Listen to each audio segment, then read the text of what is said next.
الحمد لله نحمده ونستعينه ونستغفره ونؤمن به ونتوكل عليه ونعوذ بالله من شرور أنفسنا ومن سيئات أعمالنا من يهده الله فلا مضل له ومن يضلله فلا هادي له ونشهد أن لا إله إلا الله وحده لا شريك له ونشهد أن سيدنا ونبينا ومولانا محمدا عبده ورسوله صلى الله تبارك وتعالى عليه وعلى آله وأصحابه وأزواجه وذرياته وأهل بيته ومهاجره وأنصاره ومحبه وأشياعه وأتباعه وعلينا معهم أجمعين. أما بعد فأعوذ بالله من الشيطان الرجيم. بسم الله الرحمن الرحيم. يا أيها الذين آمنوا ادخلوا في السلم كافة ولا تتبعوا خطوات الشيطان إنه لكم عدو مبين. وقال الله تبارك وتعالى من عمل صالحا فلنفسه ومن أساء فعليها. وقال الله تبارك وتعالى من عمل صالحا من ذكر أو أنثى وهو مؤمن فلنحيينه حياة طيبة. صدق الله العظيم. وقال النبي صلى الله تبارك وتعالى عليه وسلم الكيس من دان نفسه وعمل لما بعد الموت والعاجز من أتبع نفسه هواها وتمنى على الله أو كما قال صلى الله عليه وسلم. نبی پاک صلی اللہ علیہ وسلم نے ارشاد فرمایا کہ عقل مند وہ ہے من دان نفسہ جو اپنے نفس پر قابو پائے، اپنی خواہشات گندی خواہشات پر قابو پائے. الکیس من دان نفسہ وعمل لما بعد الموت. اور مرنے کے بعد جو چیزیں کام آنے والی ہیں، قرآن کا سیکھنا، نمازوں کا سیکھنا، وضو کا سیکھنا، دعاؤں کا سیکھنا، قرآن کریم کی تلاوت کرنا، فجر ظہر عصر مغرب عشاء کا ادا کرنا، تہجد اشراق داعش سبابین کا پڑھنا، ماں باپ کی تابع داری کرنا، ماں باپ کی خدمت کرنا، ماں باپ سے محبت رکھنا، یہ چیزیں آخرت میں بھی کام آتی ہیں. اور ماں کی دعا دنیا اور آخرت دونوں میں کام آتی ہے. نبی پاک صلی اللہ علیہ وسلم نے ارشاد فرمایا ہے الجنت تحت اقدام الامہات. جنت تو ماؤں کے پیروں کے نیچے ہے. یعنی دنیا اور آخرت کی نعمت ہے، دنیا اور آخرت کی راحت ہے، دنیا اور آخرت کی عزت ماں اور باپ کی خدمت میں ہے. باپ کے بارے میں ارشاد فرمایا رضا الرب فی رضا الوالد وسخط الرب فی سخط الوالد. کہ باپ تیرا تجھ سے راضی ہے تو اللہ راضی ہے، اور باپ تیرا تجھ سے ناراض ہے تو اللہ ناراض ہے. سارے ساتھیوں کو، سارے نوجوانوں کو سوچنا اپنے ماں باپ کی اتنی سی بے ادبی نہ ہو جائے. علماء نے لکھا ہے اگر کسی سے اس کی ماں ناراض ہے یا باپ ناراض ہے اور تکلیف کی وجہ سے اس کی آنکھ میں آنسو آیا، گرم پانی آیا اور وہ گال پر گر گیا، اللہ کی قسم اس کو بھگتنا پڑے گا. یا تو اللہ صحت واپس لے لیں گے، یا عزت واپس لے لیں گے، یا دولت واپس لے لیں گے، یا گھر بار واپس لے لیں گے، یا دنیا میں ذلیل کر دیں گے، مقدمات میں پھنسا دیں گے، جیلوں میں ڈلوا دیں گے. اللہ کا نظام ہے. ہمیں تو جو فرمایا قرآن کریم میں اے ایمان والو سب سے پہلے تک اسلام میں داخل ہو جاؤ. ہمارے سروں پہ انگریزی بال ہے، داڑھی مڑی ہوئی ہے، انگریزی لباس ہے، یہ سب روز کی بات ہے. پاک نبی کی زیارت اس حال میں تو ہونا مشکل ہے. کوئی بھی بہت سارے 10 20 50 بڑے بڑے عالم بیٹھے ہو داڑھی اڑا وہاں جاتے ہوئے، یا تو چادر سے ڈھکتا ہے، اس کو کپڑے سے ڈھکتا ہے، لیکن کل قیامت میں کوئی کپڑا کے پاس نہیں ہوگا. اور یوں فرمایا جو جس حالت میں زندگی گزارتا ہے قیامت میں اسی حالت میں اٹھایا جائے گا اور سارے دیکھ کے افسوس کریں گے. ایک صحابہ کی جماعت ہوگی, اللہ کی قسم فرشتے بھی حیران ہو جائیں گے کہ کتنا عمل کر کے آئے ہیں. یوم یقوم الروح والملائکۃ صفا لا یتکلمون الا من اذن له الرحمن وقال صوابا. قیامت کے دن فرشتے کھڑے ہوں گے, روح علیہ السلام یعنی جبرائیل علیہ السلام سارے کھڑے ہوں گے اور حساب کتاب لیں گے.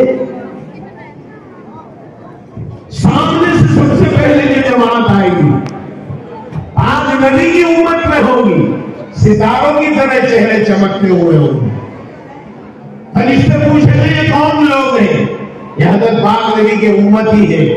انہوں نے کیسا کیا عمل کیا ہے کہ اللہ نے ان کو اتنا زیادہ بلند فرمایا اور روشن فرمایا ہے. ستاروں کی چہرے چمکتے ہوئے ہوں گے. ان کو فرشتے کو جواب دیا جائے گا, فرشتوں کو کہا جائے گا یہ وضو کر کے تیار رہتے تھے اور جیسے ہی اذان ہوتی تھی فوراً مسجد چلے جاتے. اس کے بعد جو جماعت آئے گی ان کے 14ویں رات کے چاند کی طرح چمکتے ہوئے ہوں گے چہرے. یہ چیزیں ہیں عمل میں لانے کی, یہ چیزیں ہیں زندگی میں لانے کی, یہ چیزیں ہیں محنت کرنے کی. لِمِثْلِ هَذَا فَلْيَعْمَلِ الْعَامِلُونَ. اللہ فرما رہا ہے قرآن میں اچھے کام کرنے والوں کو ایسے اچھے کام کرنے چاہیے. اور ایک جماعت جو بعد میں آئے گی تیسرے نمبر میں سورج کی طرح چہرے چمکتے ہوئے ہوں گے. یہ کون ہے؟ یہ بھی حضور کے امتی ہیں.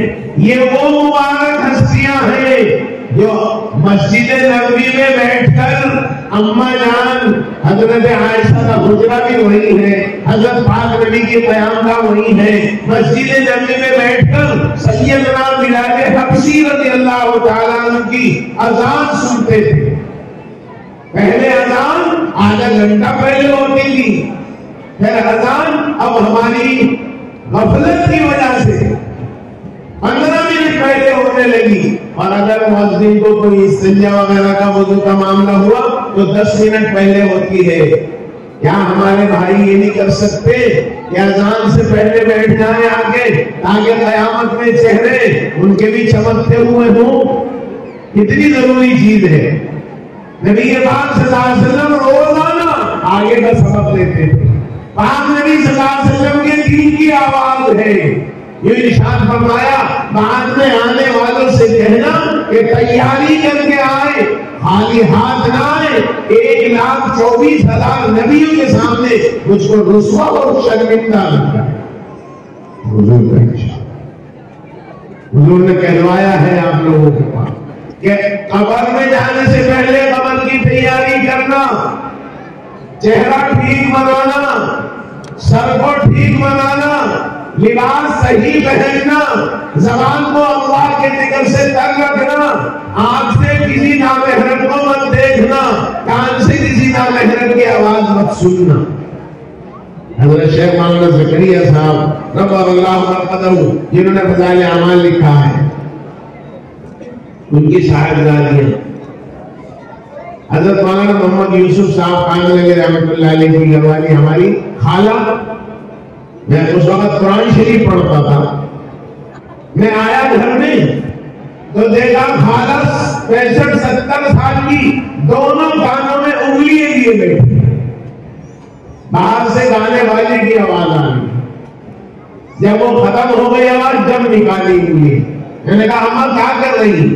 کہ ہمارے والد صاحب حضرت شیخ مولانا زکریا صاحب نے فرمایا یہ گانے باجے کی آواز آئے تو کانوں میں انگلیاں لے لیا کرو, یہ دل کے اندر اندھیرا پیدا کرتی ہے, نماز کی محبت ختم کرتی ہے, سنت کی محبت ختم کرتی ہے, ادب کی محبت ختم کرتی ہے.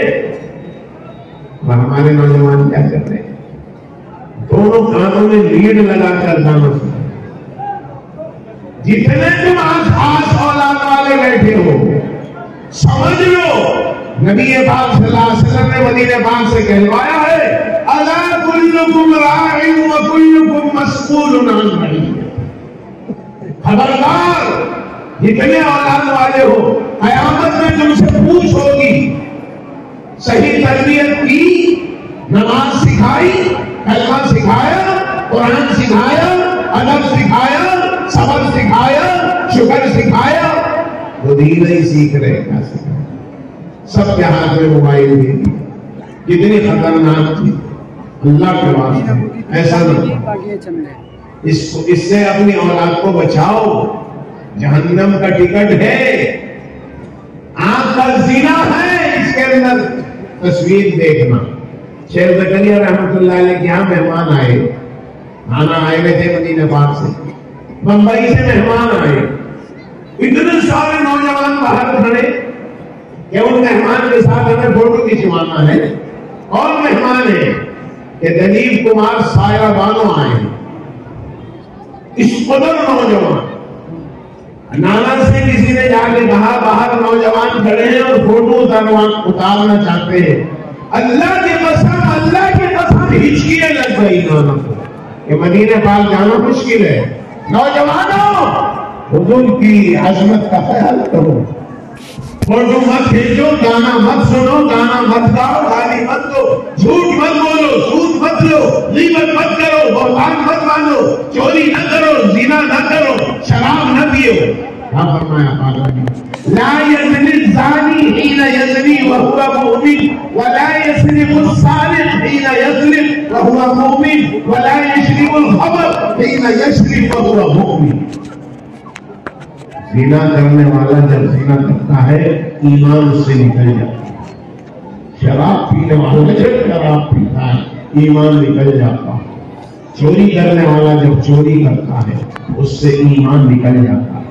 3 پیسے کے بدلے میں کچھ بھی نہیں آتا، 3 پیسے کے بدلے میں 700 نمازیں دینی پڑیں گی، جس کے پیسے 3 پیسے کا چرائے یا مارے، اور یہاں تو لاکھوں کا معاملہ چل رہا ہے۔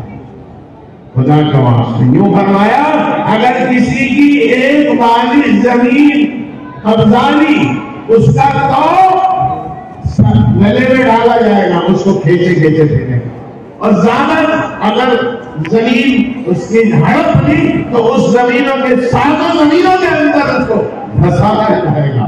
اللہ کے واسطے صحیح اسلام کا رخ پیش کرو، اسلام کا صحیح تعارف کراؤ۔ مدارس میں یہی سکھایا جاتا ہے۔ کیا فرمایا؟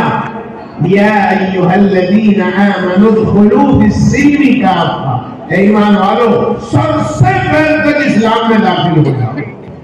نبی پاک صلی اللہ علیہ وسلم کے دل کی آواز یہ ہے، پاک نبی کے قلب مبارک کی آواز یہ ہے، حضور نے کہلوایا ہے تیاری کر کے آنا، خالی ہاتھ مت آنا۔ ایسی ایسی دعائیں بتائی ہیں، 1 منٹ میں کتنا زبردست فائدہ ہے۔ فرمایا نبی پاک صلی اللہ علیہ وسلم نے جو شخص بستر پر سونے کے لیے جانے سے پہلے یہ دعا پڑھ لے، استغفر اللہ الذی لا الہ الا هو الحی القیوم واتوب الیہ، استغفر اللہ الذی لا الہ الا هو الحی القیوم واتوب الیہ، استغفر اللہ الذی لا الہ الا هو الحی القیوم واتوب الیہ۔ یاد کر لو اس کو۔ فرمایا اس کے سارے گناہ معاف ہو جائیں، مگر حقوق العباد نہیں۔ ایک گاؤں والا حاضر ہوا، اللہ کے نبی اگر میں جہاد میں جاؤں اور اللہ کے راستے میں اللہ سے جا کے جا مل جاؤں میرے سارے گناہ معاف ہو جائیں گے؟ حضور نے فرمایا ہو جائیں گے۔ فوراً جبرائیل حاضر ہوئے، اس کو آواز دیجئے۔ اللہ نے فرمایا اس کو آواز دیجئے کہ جس نے آپ سے سوال کیا ہے، آپ نے فرمایا سارے گناہ معاف ہو جائیں گے۔ اس سے کہو یغفر للشہید کل ذنب الا الدین، شہید کے سارے گناہ معاف ہو جاتے ہیں، فرض معاف نہیں۔ اتنی خطرناک چیز، تو اس لیے ساتھیوں بات کو ماشاءاللہ حضرت مولانا فرما کے گئے ہیں، نمازوں کا اہتمام کرو، بہت خطرناک۔ پاک نبی نے فرمایا ایک وقت کی جان بوجھ کے جس نے نماز چھوڑ دی اس نے کفر کر دیا۔ پاک نبی نے فرمایا جس نے نماز نہیں پڑھی اللہ کا ذمہ اس سے ختم، اللہ کے ذمہ داری نہیں ہے، وہ جانے اس کا کام جانے۔ خدا کا واسطہ اپنی اولادوں کو نماز کی طرف لگاؤ. وَأْمُرْ أَهْلَكَ بِالصَّلَاةِ وَاصْطَبِرْ عَلَيْهَا. اللہ میاں حضور سے فرمائے وَأْمُرْ أَهْلَكَ بِالصَّلَاةِ وَاصْطَبِرْ عَلَيْهَا. خود بھی نماز، گھر والوں کو نماز کا حکم کیجیے اور خود بھی اس پر قائم رہیے. قرآن میں تو بہت کچھ ہے، تفسیر سننی چاہیے، جگہ جگہ علماء کی خدمت میں بیٹھنا چاہیے، بہت کچھ ہے قرآن میں. فرمایا قُلْ لِلْمُؤْمِنِينَ يَغُضُّوا مِنْ أَبْصَارِهِمْ وَيَحْفَظُوا فُرُوجَهُمْ. کیا چیز ہے؟ یوں عام جاتے تھے صحابہ جب قرآن کی آیت سنتے، ہمیں معلوم ہی صحابہ کی جماعت جا رہی، نوجوان ہے بہت سارے اس میں، اور اس روٹ سے جانا ہے اور آگے عیسائیوں کی بستی ہے. ان کے پادریوں نے کہا جب یہ صحابہ کی جماعت یہاں سے گزرے تم سب کپڑے اتار کر ننگی کھڑی ہو جانا، بڑی سریلی آواز سے پڑھنا. اگر وہ تمہاری طرف دیکھیں گے اللہ کی مدد ان سے ہٹ جائے گی، چلی جائے. امیر صاحب سیدنا عمرو بن العاص رضی اللہ تعالیٰ کام گئے. حضرت عمر کو لکھا مدینہ منورہ، بتایا وعلیکم السلام. کوئی گھبرانے کی بات نہیں ہے، فکر کی بات نہیں ہے. ہمارے ساتھی قرآن کے عاشق ہیں، اللہ کے عاشق ہیں، نبی کے عاشق ہیں.